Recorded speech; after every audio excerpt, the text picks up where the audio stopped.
VivaFam, this is Richard from Coach Viva, and today I'm here with Peter Baker from peterdbaker.com.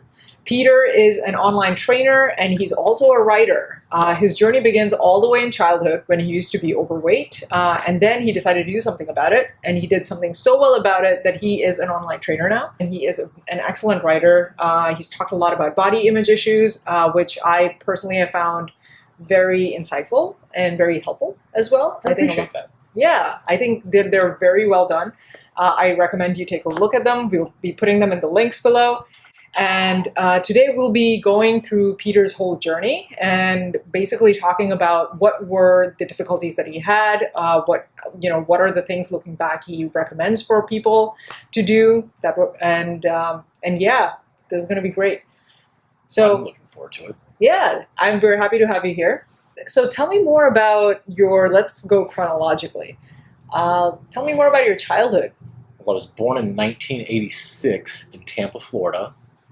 My parents divorced when I was 2, so I grew up under the care of my father. So he was a single dad because my mom knew it would be better for me to live with him. She was right because I'm her favorite kid now. And but I'm my father's only child, so by default, I am his favorite kid no matter what. So, he was a health-conscious 90s guy, so he read a lot of books that were products of the time, which I think in the early 90s it was low-fat stuff and whatnot. And as a kid, you don't really want to deal with that. So luckily, in 1990, we moved to a small town called Plant City, Florida, the winter strawberry capital of the world.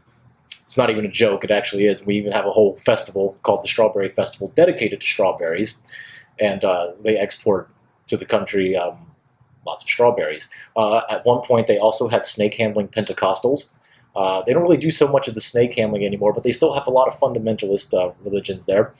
And so anyways, we moved there in 1990, right next to my grandparents, my grandma and grandpa on my father's side. And so I would eat whatever my dad made, whatever healthy stuff that he would make. But then I would also go and eat food at my grandma's house, which was less than stellar because there were lots of, calorically dense foods like brownies and stuff like that, usually made by Hostess. She did not follow the low-fat diet. She didn't follow any diet. I think after having 8 children, my dad and then 7 others, she got tired of it, so she just made a lot of instant stuff. So yeah, so then I would eat that. And then I had a friend who moved in the year 2000 into the neighborhood, which was great because I finally had somebody my age to hang out with instead of a bunch of older kids. And so I would also eat dinner there after having eaten at my house too. So I ate a lot. Did you just have like 3 dinners? Yeah, kind of. Some days. I see. And so yes, there's a lot of bad stuff with food, and you really don't think about navigating that as a kid. So then I graduated high school in 2004 and started college at the University of South Florida as a theater major. So I think it was 2005. I was like, looked in the mirror and I was like, you're kind of fat. You should probably go lift. Or I didn't say lift. I said you should probably join a gym. And so then in Plant City there was a gym. And since I was mobile, because I had gotten a car for graduating, I joined the gym. And I even used my financial aid money to hire a trainer who was good but not great. He was like middle of the road. So things went pretty well, and I lost like a ton of weight. And then somewhere around, I think, 2007, I was like, why am I not getting stronger? Why can I only bench press 135 still? He's like, talk to this guy. And legend has it that the guy that I talked to after that worked with Louis Simmons over at Westside Barbell. And based on what he talked about, seemed like he knew his stuff. And then I did get stronger working with him. Then, one day I went to go train with him and found out he wasn't there. So then there was another guy there, and we kind of palled around. And he had a kettlebell that he carried with him literally everywhere. And then he gave me some books to read by Pavel Satsuline.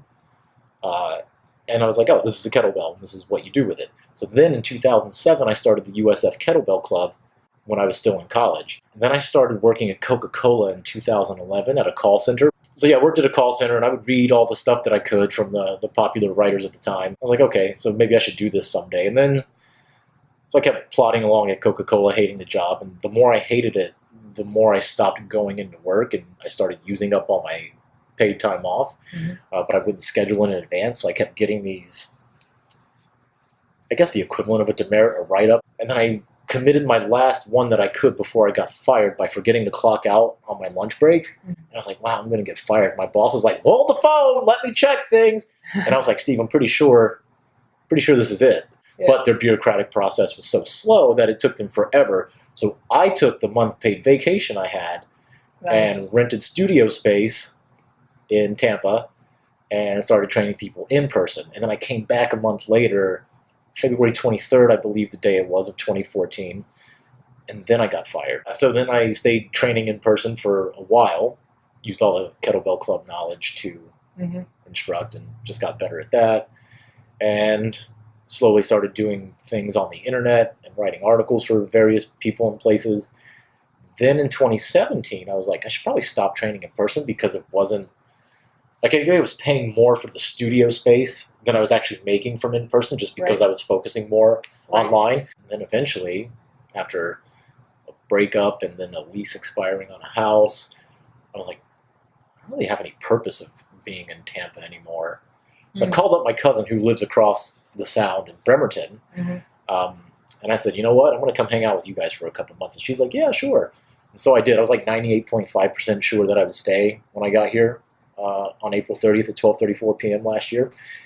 And yeah, so I was like, okay, this is nice. I like it here. I could walk outside and not sweat in 4 seconds. So I've been here ever since. Now I live in the neighborhood of Queen Anne. And you mentioned like you had a kind of a mindset shift where at first it sounds like you didn't really care, but then you started thinking like, oh, maybe I should lose all this weight. What caused that change?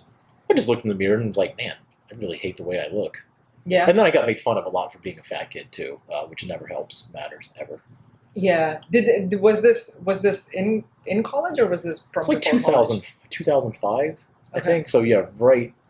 I want to say it was probably the summer of 2005, so I just got done with my first year, or right at the end, because I didn't really have an extensive first year schedule. In college, in this case. Yeah.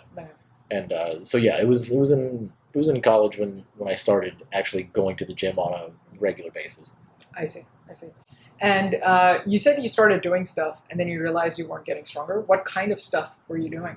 It was usually stuff that you could find in Robert Kennedy's Muscle Mag, which I don't know if that's even a thing anymore, but it was basically like another alternative to Flex or Muscle and Fitness. I see. And you got these exercises from these places? Or? Oh, sometimes the trainer himself would pull those workouts and use them unbeknownst to me, except for the one time I didn't know it, because I was like, I'm pretty sure I read that. Nice. Muscle Mag.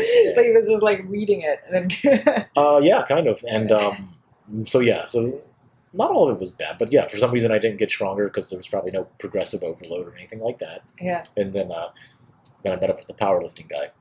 I see.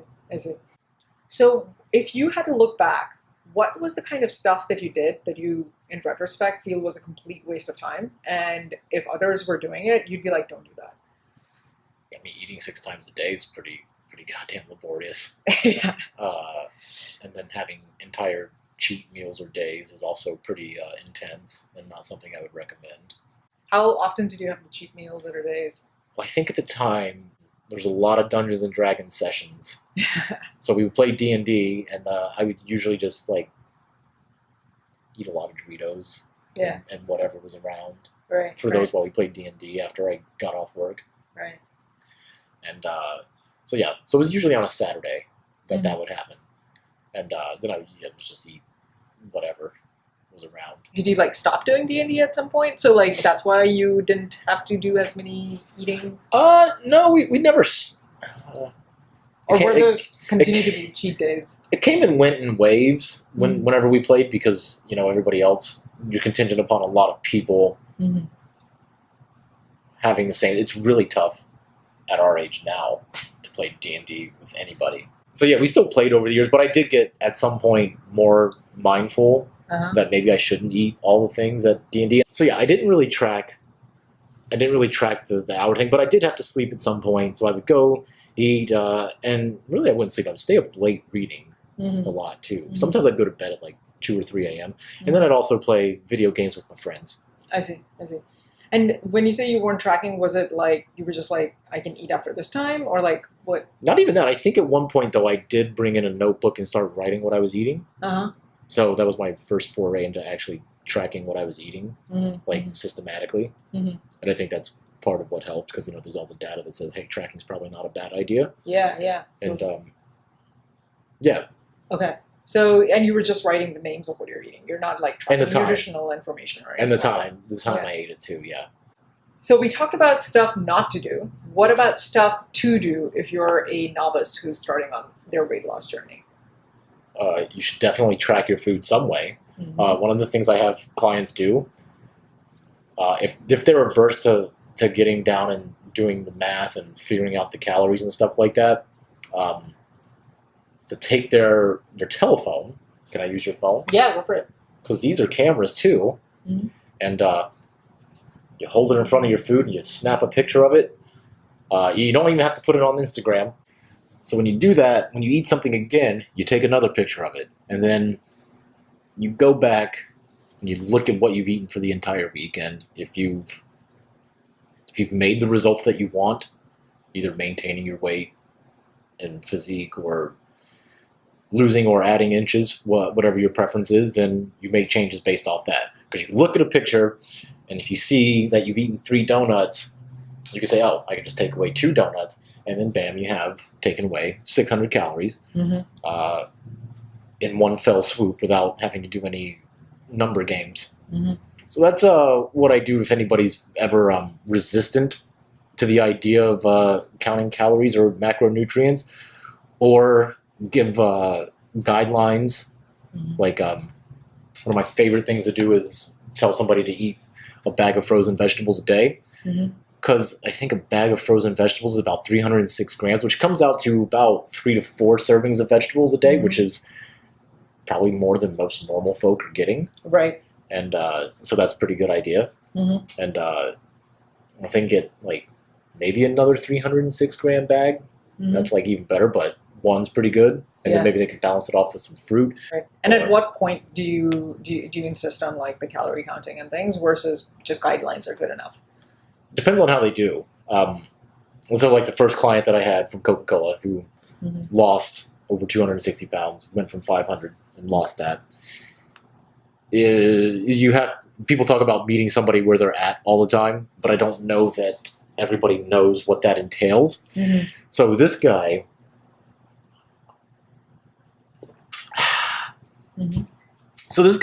thought that he had to eat 1,200 calories a day.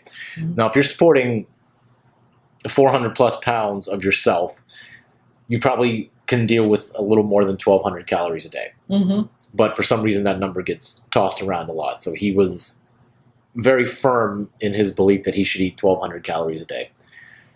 I said, well, what if maybe we just try one day at 2,000 and then you go and do 1,200 the rest? Yeah. He was okay with that. So we compromised. Yeah. Met him where he's at. And then when he saw that it wasn't absolutely wrecking his life and he was still making the results that he wanted to get, I said, what do you feel about adding a second one? And he did. Sometimes. Not all the time. Mm-hmm. And then eventually we got him to consistently eat more and enjoy his life more. I see. And feel better. And you gave him like the same guidelines, or was he literally like... He was all aboard the calorie counting. Okay. But in his case, it was still, I had to meet him where he was at. And what about, have you had clients where like they know they should, for example, reduce the number of donuts they're eating, let's say, and they're having a really hard time reducing that? Like, what are the kinds of things that you usually tell them? So like for me, when I was living in Tampa at the time, the barrier I put on myself to not go to the diner, which was really good, and had like really good chocolate chip pancakes and omelets and things. Right. It's called 3 Coins. If you're ever in Tampa, go to it. Yeah. And we have a 13 Coins here. We do have a 13 Coins here. Similar-ish, 24 hours. Yeah. Yeah, a lot of breakfast fare. So like for me, the barrier I put was, okay, you can have 3 Coins whenever you want, but every time you want it, you have to walk to it. And it was about a 2-mile walk. Sometimes I made the walk, but more often than not, I didn't. Or the other barrier was, if you really want chocolate chip pancakes, you have to make it yourself.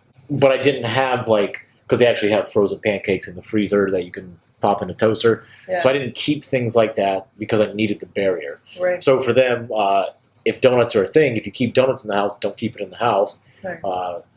Get in the car and drive to the nearest Dunkin' Donuts. So for drinking soda, same thing.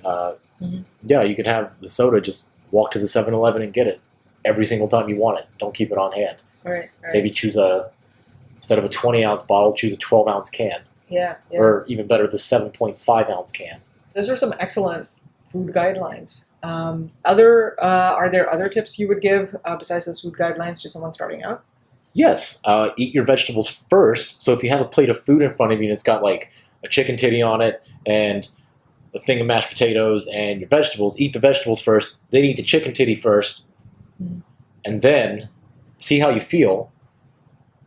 And if you're still a little hungry, eat the potatoes until you're satiated.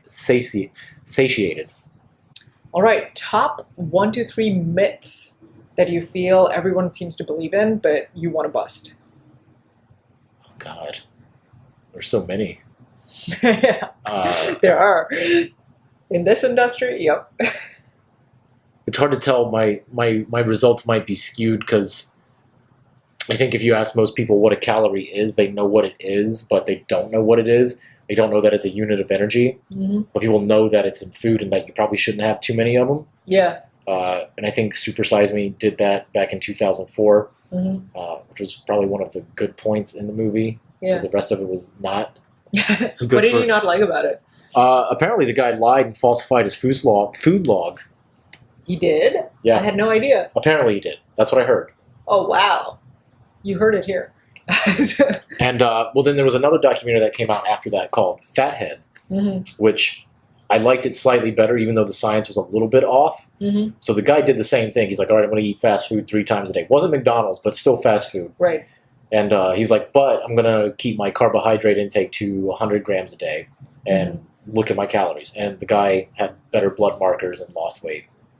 So how did he manage that with fast food? So after the previously mentioned breakup that I went through before I moved here, so yeah, I ate a lot of fast food then, and I just somehow made it fit. Didn't do a whole lot of stuff on my own. Didn't do a whole lot of cooking, but yeah, I would go and you were like tracking those still. I was tracking it, yeah. Yeah. Like, and that's what this guy did in the movie too. Yeah. So you had to.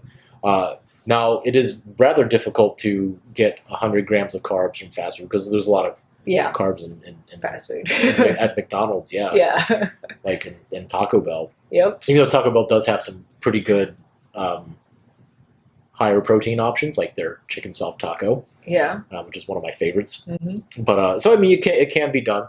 Very difficult. And that guy, since he was making a documentary, he probably had help. Yes. Help getting him there to get what he needed. But so that was his caveat. And then, lo and behold, by watching his calories, he actually lost weight and got better blood markers. And the doctors were like, "Yay, this is great!" And so it was like basically the antithesis of Super Size Me. I liked it a little better. Still not 100% my favorite because of other inaccuracies in it, but that's very pedantic and would probably bore everybody. But what are some of them? Just quickly. I think they had a guy on there who said that carbohydrates are the driver of high cholesterol, which is unproven. Yeah. Yeah, it's not true. And he's a doctor down in Florida. His name's Al Sears, and they interviewed him extensively on for that. And so he's one of the more high-fat, low-carb guys. Oh, I see. Yeah, which... Like keto level high-fat, low-carb? Or? I wouldn't say he was keto level, but then again, I haven't read any of his stuff in several years. Yeah. But, so yeah, carbs don't make you fat. I guess that would be a myth. Yes. That, I mean, they can. Anything can if you eat too much of it. Yep.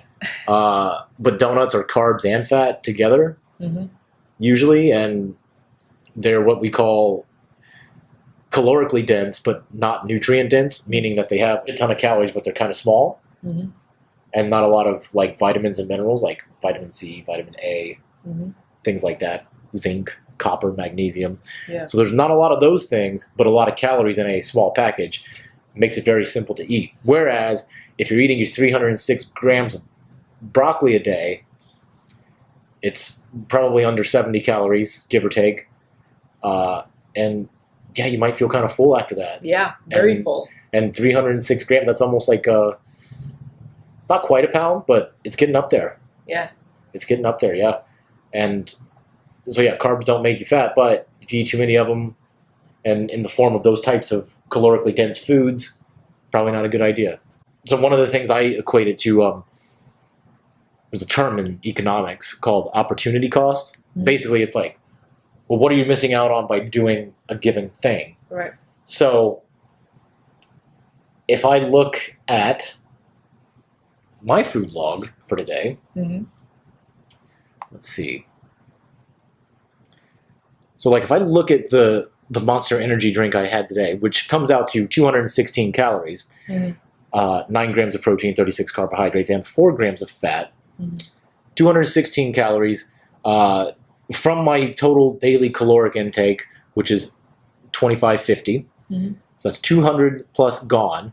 That means I could have potentially had, let's say, broccoli, cauliflower, and carrots, 306 grams, which comes out to 86 calories.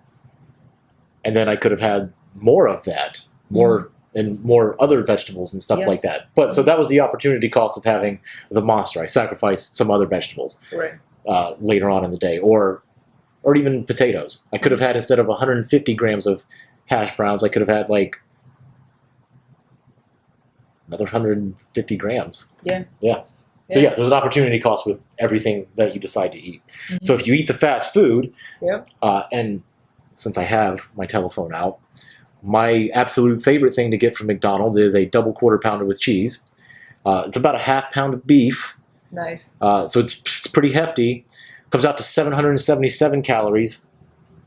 Big ass opportunity cost there. How many of those 86 calorie bags of vegetables can I have in that amount of calories? So let's do the math. Yeah, so 9 bags of vegetables. Wow. Yeah. I bet you wouldn't even finish 9 bags of vegetables. No, and that's the key. You can't finish the 9 bags of vegetables because they're so fibrous and bulky. And that is also why you eat the vegetables first. That way you don't potentially eat all the... I mean, you have some of the great hyper-palatable foods on your plate, but maybe you don't want to eat too much of them, so eat your vegetables first. And the same with protein, which is also a high satiety food. So yeah, opportunity cost for everything. So yeah, you can't eat fast food. You should probably be careful about it. Maybe go for a small fry instead of a large fry. And a cheeseburger instead of a double quarter pounder with cheese if you go to McDonald's. Nice. You know McDonald's. I do. I guess number 3 would be you can eat whenever you want during the day. It doesn't really affect anything. However, if you're the type of person who's going to wake up and smoke some weed in the middle of the night and stand over your sink stuffing Oreos into your face, then maybe having that boundary of not eating after 6 p.m. is a good thing. But scientifically speaking, it doesn't matter. So you can have dinner at 8 o'clock and you'll be fine. You can have dinner at even 9 or 10 o'clock and you'll be fine. And it's not a big deal. Still got to watch your energy intake. And energy are the calories. So yeah, eat whenever you want. You can't eat fast food sometimes. Opportunity cost, got to be mindful of it. What was the first thing? Oh, carbs don't always make you fat, but overeating anything can. Those are excellent myth busts right there. So you have written quite a bit about body image issues. I think that is really fascinating to me, given how long you've looked the way you look, and you're also a trainer at this point. But tell us more about what specific body image issues that you have had and what your experience has been with it. Well, it all started because, like I mentioned earlier, people called me fat, and I myself believed I was fat. So when you learn something, people call it muscle memory. It's a motor pattern that you've trained your nervous system in for so long, you get really good at it. So if you think you're a fat piece of your whole life, you're probably going to think it even after you're not. And so that was the case with me. It wasn't until, I don't know, probably a couple days ago that I actually thought, hey, you look kind of okay. Yeah? And do you go back and forth, or do you feel like you have... Constantly. Constantly? Oh, yeah. So I booked a photo shoot in Florida for which I dieted. It was one of those ones, it was a boudoir photo shoot, so I got pretty much naked and sat on this lady's bed and let her take photos of me. It was great. Very awkward for me. They're all on time. Instagram, I think. There's more coming. I actually had the brilliant idea of making a coffee table book and taking some of these captions and writing it. It's either very self-serving and self-absorbent, or maybe some people can benefit for it. I don't know. Leave a comment. Tell me what you think. But so before the photo shoot, I'm a very hairy person. So I went and got all the hair ripped out of my body with this process they call sugaring. It was the first time. Second time, not as painful. Because you can't feel anymore? No, it's just not as much hair the next time. So they took everything, chest, scrotum, everything. Honestly, yeah, I probably will do it more because it does hurt less the second time you get it done because you don't have as much hair to rip out. But yeah, so it was a good morale booster, and I got to see what I'd look like after the photos, and I was like, oh, this is pretty good. Yeah. And that was kind of her mission as a photographer, was to get people to see themselves how they truly are. Yeah. And I think she did a fantastic job. And what would you say to someone who's actually going through that thing as well? Gosh. No, it doesn't matter what you look like. It doesn't diminish your worth as a person, but your goals are your goals, and don't let anybody else stop you from achieving them. And I think that's the most important thing. Yeah. So like you always have these outside influences of people like, oh, you're getting too skinny, or oh my gosh, you've gained weight. It's like, for one, you don't know if that person's intentionally doing it or not unintentionally doing it. Yeah. It's just really none of their business. None of what other people say, most of the time it's well-meaning. So always take that into account. Most of the time it's well-meaning, but you just got to do you. Yeah. It's your goal, your life to live. Yeah, yeah. You've also talked about how you started with the whole fitness thing to look good, and then it became a performance thing, and then you're back now it's back to looking good, yeah. Yeah, and tell me more about that. There was just a point in my life where I didn't need to deadlift 520 pounds anymore. Yeah. Because at some point it started to hurt. Right. And that's not good. Yeah. But if you go to extreme ends, you'll suffer some sort of consequence. Yeah, you just released a book, right? Yes. Yeah, what's the name of the book? It's called Fat Loss Forever. Nice. Tell us more. Basically, it's a way to keep it off and sustain it forever. Because most fat diets will give you an end point, but not what to do after the end point, which is why people rebound so hard. Yes. Especially in those first 5 years after. To his credit, Dr. Atkins, when he wrote the Atkins Diet book, did give you a post-diet protocol, which was actually very forward-thinking at the time. But yeah, so me and the co-author, Dr. Lane Norton, decided to combat that and write something that people can use forever. And what made you actually write the book? Like, are there not a lot of books that you felt, or did you on this particular subject? Oh, there's tons of books on the subject. Right. But most of them aren't that good. Yes. Because they don't give you lifetime advice post-diet. Right. And in what are some of the things, like if you had to say 1 or 2 to 3 things from the book that you would say someone who is in that place where they've achieved their goal, and then post-diet they're trying to maintain it, what are some of the things you mentioned in the book to help them? One of the big things is, like, if you don't see yourself doing it down the road, a year, 2 years, you probably maybe don't want to do that now. So you want to adopt the habits like eating your daily vegetables. Because, yeah, and that doesn't mean you have to do it like every day for a decade. But generally, that's consistency, like doing it most of the time. Right. For the rest of your life. Right. Which I think is fairly reasonable for some people. Yeah.